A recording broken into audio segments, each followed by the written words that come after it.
Francisco Manuel de Mello was a Portuguese writer. Youth. De Mello, a connection on his father's side of the royal house of Braganza, was a native of Lisbon. He studied the humanities at the Jesuit College of St. Antão, where he showed a precocious talent, and tradition says that at the age of 14 he composed a poem in ottava rima to celebrate the recovery of Bahia from the Dutch. While at 17 he wrote scientific work, Concordancias Mathematicas. Military career. The death of his father, Dom Luís de Mello, drove him early to soldiering, and having joined a contingent for the Flanders War, he found himself in the historic storm of January 1627, when the pick of the Portuguese fleet suffered shipwreck in the Bay of Biscay. He spent much of the next 10 years of his life in military routine work in the Iberian Peninsula, varied by visits to the court of Madrid, where he contracted a friendship with the Spanish poet Quevedo and earned the favor of the powerful minister Olivares. In 1637 the latter dispatched him in company with the Conde de Linhares on a mission to pacify the revolted city of Évora, and on the same occasion the Duke of Braganza, afterwards King John IV, employed him to satisfy Philip III of Portugal of his loyalty to the Philippine dynasty. In the following year he suffered a short imprisonment in Lisbon. In 1639 he was appointed colonel of one of the regiments raised for service in Flanders, and in June that year he took a leading part in defending A Coruña against a French fleet commanded by the Archbishop of Bordeaux, while in the following August he directed the embarkation of an expeditionary force of 10,000 men when Admiral Oquendo sailed with 70 ships to meet the French and Dutch. He came safely through the naval defeat in the Channel suffered by the Spaniards at the hands of Martin Tromp, and on the outbreak of the Catalonian rebellion became Chief of the Staff to the Commander-in-Chief of the Royal Forces, and was selected to write an account of the campaign, the Historia de la Guerra de Catalunya, which became a Spanish classic. On the restoration of a Portuguese ruling dynasty in 1640 he was imprisoned by order of Olivares, and when released hastened to offer his sword to John IV. He travelled to England, where he spent some time at the court of Charles I, and thence passing over to Holland assisted the Portuguese ambassador to equip a fleet in aid of Portugal, and himself brought it safely to Lisbon in October 1641. For the next 3 years he was employed in various important military commissions and further busied himself in defending by his pen the king's title to his newly acquired throne.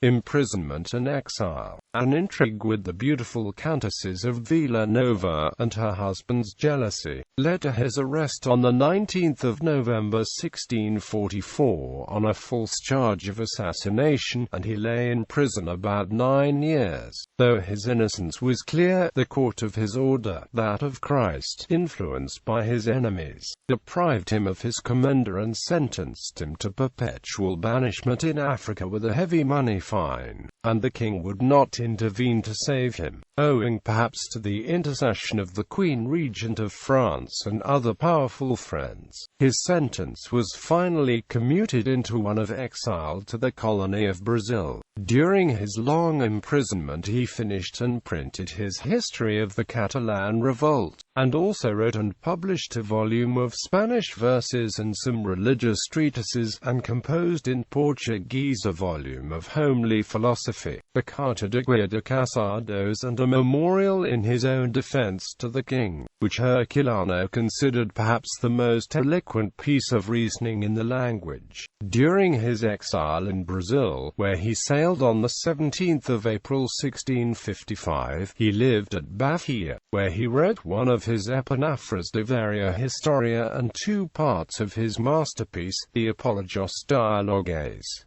literary endeavors. He returned home in 1659, and from then until 1663 we find him on and off in Lisbon, frequenting the celebrated Academia dos Generosos, of which he was 5 times elected president. In the last year he proceeded to Parma and Rome, by way of England and France, and Afonso VI of Portugal charged him to negotiate with the Curia about the provision of bishops for Portuguese season to report on suitable marriages for the king and his brother. During his stay in Rome he published his Obras Morales dedicated to Queen Catherine, wife of Charles II of England, and his Cartas Familiares. On his way back to Portugal he printed his Obras Metricas at Leon in May 1665, and he died in Lisbon the following year. Manuel de Mello's early Spanish verses are tainted with Gongarism, but his Portuguese sonnets and cartas on moral subjects are notable for their power, sincerity, and perfection of form. He strove successfully to emancipate himself from foreign faults of style, and by virtue of his native genius, and his knowledge of the traditional poetry of the people and the best quinontista models, he became Portugal's leading lyric poet and prose writer of the 17th century. As with Luis de Camões, imprisonments and exile contributed to make Manuel de Mello a great writer. His letters, addressed to the leading nobles, ecclesiastics, diplomats and literati of the time, are written in a conversational style, lighted up by flashes of wit and enriched with apposite illustrations and quotations. His commerce with the best authors appears in the Hospital des Lettres, a brilliant chapter of criticism forming part of the Apologios Dialogues. His comedy in Redondelas, the Auto de Fidalgo Aprendiz, is one of the last quite the worthiest production of the school of Gil Vicente, and may be considered an anticipation of Molière's Le Bourgeois Gentilhomme. Bibliography. There is no uniform edition of his works, but a list of them will be found in his Obras Morales, and the various editions are set out in Inocencio da Silva's Dicionário Bibliográfico Português. See Dom Francisco Manuel de Mello, His Life and Writings, by Edgar Prestige. D. Francisco Manuel de Mello, Documentos Biográficos and D. Francisco Manuel de Mello, Obras Autografas e Ineditas, by the same writer, in the Arquivo Histórico Português for 1909. Manuel de Mello's prose style is considered at length by G. Sarot in Mariana Historian.